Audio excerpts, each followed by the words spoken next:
ఇప్పుడు మనం టమాటా సారు తయారు చేసి దాంట్లో ఈ రాడిష్ కోఫ్తాలు వేసి చక్కగా వడ్డించుకుందాం. మనం ఒక చారుని కూడా చక్కగా టేస్టీగా మన ఈ రాడిష్ని వాడి ఎలా చేసుకోవాలో మరి చూద్దాం. కోఫ్తాలు రాడిష్ కోఫ్తాలు రెడీ అయిపోయాయి. మరి మన చారుకి కొంచెం నూనె వేడెక్కిన తర్వాత ఆవాలు ఎండుమిరపకాయలతో తాలింపు వేసుకుందాం. మన ఆవాలు వేసుకుందాం. ఆవాలు చిటపట్లాడుతున్నాయి. ఇందులో ఎండుమిరపకాయలు, అలాగే మంట తగ్గించేసి కొంచెం జీలకర్ర, అలాగే కొన్ని మెంతులు వేసేసి కొన్ని ఉల్లిపాయలు కూడా వేసుకోవచ్చు. ఉల్లిపాయని రఫ్గా కట్ చేసి వేసేసుకుంటే సరిపోతుంది. మంట తగ్గడం వల్ల మనం తాలింపు మాడకుండా కూడా పర్ఫెక్ట్గా ఉంది. ఈ ఉల్లిపాయ 2 ముక్కలు, దాంతోపాటు కరివేపాకు కూడా కొంచెం వేసేసుకుందాం. ఆ కరివేపాకు చిటపట్లాడుతూ పర్ఫెక్ట్గా ఇంగువ వేసుకోవచ్చు, లేకపోతే మన వెల్లుల్లి. అయితే ఇంగువ కానీ వెల్లుల్లి కానీ ఎక్కువ మంది వేసుకుంటారు. వెల్లుల్లి వేయని కారణంలో ఇంగువ వేసుకుంటారు. రెండిట్లో ఆ మంచి సువాసన చక్కగా అందుతుంది.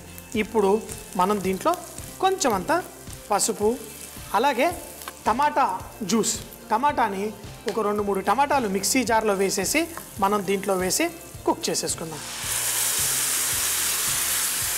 అలాగే దీంట్లో కొన్ని నీళ్లు కూడా పోసేసి ఉడికిచ్చేసుకుందాం. దీంట్లో తగినంత మన టాటా సాల్ట్ కూడా వేసుకొని దీన్ని కుక్ చేసుకుందాం. కొంచెం అంత కారం, అలాగే కొంచెం ధనియాల పొడి కూడా వేసి దీన్ని మూత పెట్టేసి కొంచెం సేపు కుక్ చేసుకుందాం. దీంట్లో మనం కొంచెం పెరుగు, కొంచెం అంత శనగపిండి వేసుకుందాం. కొంచెం అంత పెరుగు, జస్ట్ కొంచెం అంత శనగపిండి వేసుకొని చక్కగా కలిపేసుకుందాం. దీంట్లో మరిన్ని నీళ్లు పోసి ఈ చారులో పోసుకుంటే కొంచెం అంత చిక్కదనం, ఆ సిల్కీనెస్ దీనికి వచ్చేస్తుంది. ఇప్పుడు దీన్ని ఉడికించుకొని చక్కగా చూసుకుందాం. ఇదంతా వేసిన తర్వాత ఇప్పుడు మనం దీని ఉప్పు అన్నీ చెక్ చేసుకుందాం మరొకసారి. దీంట్లో మంచి చారు టేస్ట్ వచ్చేసింది. కొంచెం అంత బెల్లం కూడా వేసుకుందాం. కొత్తిమీర, కొంచెం అంత ఉప్పు కూడా వేసుకుంటే సరిపోతుంది. ఇప్పుడు ఈ చారు 2 నిమిషాల్లో మంచి టేస్టీగా రెడీ అవుతుంది. రాడిష్ కోఫ్తాలు వేసి కొంచెం సేపు కుక్ చేసుకుందాం.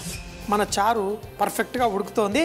ఈ కోఫ్తాలు వేసే ముందు మంట తగ్గించేద్దాం.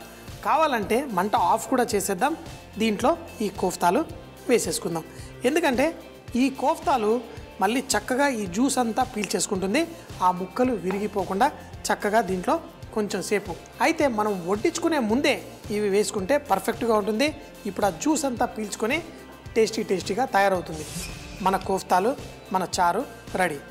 ఈ తేలుతున్న మన వీటితోటి మనం వడ్డించుకుందాం. మరి 1, 2, 3 రసగుల్లాల కోఫ్తాలు, బోల్డ్ అంతా చారు. అమ్మ, అలాంటి వాళ్ళది నిజమైన ప్రేమ కాదు, అది వ్యామోహం. ఎగ్జాక్ట్లీ చిన్నత్త, నిజంగా ప్రేమించుకున్న వాళ్ళు అలా చేయరు. ఎంత మనసు విరిగిపోతే కన్న కూతుర్ని పట్టుకొని మా దృష్టిలో చచ్చిపోయా ఉంటుందా తల్లి?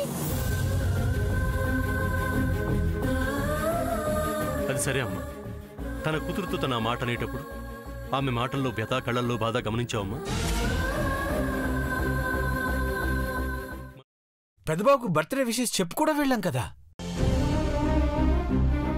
ఊరికే ఎలా కాలిపోతుంది? మంట పెడితేనో పడితేనో తగలబడుతుంది.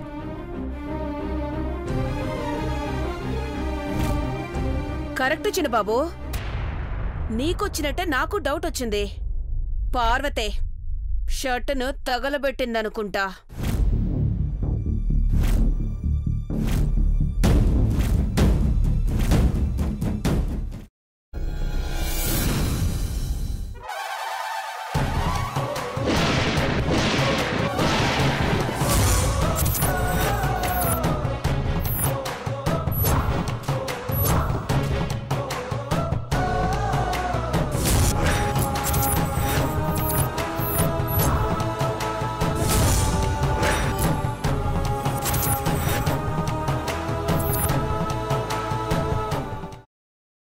తర్వాత పొట్టు తీసేసి చాప్ చేసి పక్కన పెట్టుకోవాలి.